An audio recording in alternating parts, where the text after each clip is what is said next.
Hi. ചൂണ്ടയിട്ടിട്ട് നമ്മൾ കുറേ മീനെ പിടിച്ചിട്ടില്ലേ? പക്ഷേങ്കിൽ ഈ ഞണ്ടിനെ പിടിക്കാൻ പ്രത്യേക ഒരു വഴിയുണ്ട്. അതാണ് കോഴീൻ്റെ തല.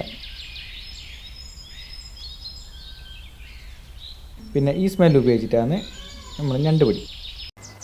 അപ്പോൾ അതിനു വേണ്ടിയിട്ട് ഞാൻ നങ്കീസാണ് എടുത്തത്. ഇപ്പോൾ ഇതാ ഞാൻ ഈ കാണിച്ചെന്ന രീതിയിലാണ് നമ്മളിത് ചെയ്യേണ്ടത്. അല്ലെങ്കിൽ ഈ ഞണ്ട് വന്നിട്ട് വലിക്കുന്ന സമയത്ത് അത് പൊട്ടിപ്പോവും.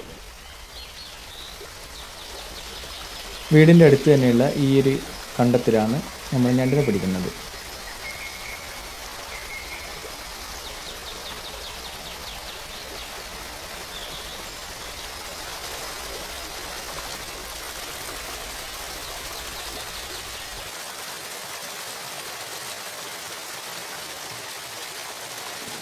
ഇവിടെ ഇപ്പോൾ ഒരു ഞണ്ടിനെ കാണുന്നുണ്ട്. നമുക്ക് കോഴിത്തല ഈ മാണത്തിൻ്റെ അടുത്തേക്കൊന്ന് വെച്ച് നോക്കാം.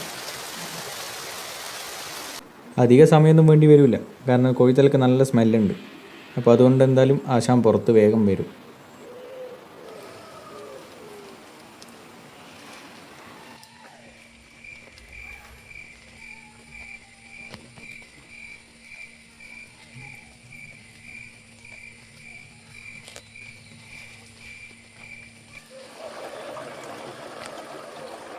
ഞണ്ട് നമ്മളെ കോഴിത്തലയൊക്കെ അടിച്ചിട്ടുണ്ട്.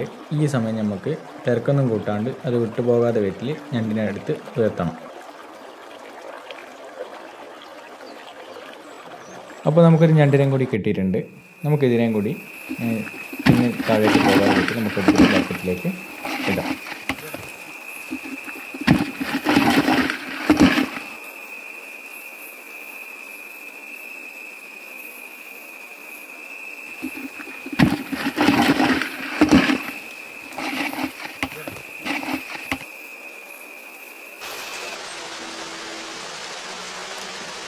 എപ്പോഴും വെള്ളിയാഴ്ച ആവില്ലല്ലോ, അതുപോലെ പിന്നെ ചിലത് ശരിയാവും, ചിലത് ശരിയാവില്ല.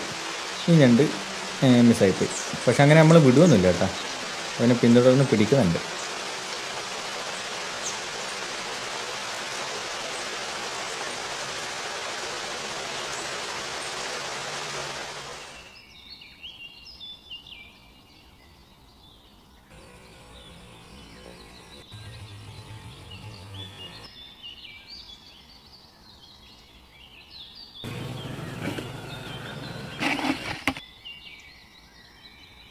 അപ്പോൾ അങ്ങനെ ഇന്നത്തെ ഞണ്ട് പിടുത്തെല്ലാം കഴിഞ്ഞ് ഇത്ര ഞണ്ട് നമുക്ക് കിട്ടിയിട്ടുണ്ട്. അത്യാവശ്യം ഒരു കറിക്കുള്ള ഞണ്ടൊക്കെ ഉണ്ട്. അപ്പോൾ നമ്മളെ ഈ ചെറിയ ഞണ്ട് പിടുത്തത്തിൻ്റെ വീഡിയോ നിങ്ങൾക്ക് ഇഷ്ടപ്പെട്ടെങ്കിൽ സബ്സ്ക്രൈബ് ചെയ്യാനും ഷെയർ ചെയ്യാനും ലൈക്ക് ചെയ്യാനും മറക്കരുത്. അപ്പോൾ ഇതിൻ്റെ കുക്കിംഗ് വീഡിയോ ആയിട്ട് നമുക്കിനി വീണ്ടും കാണാം.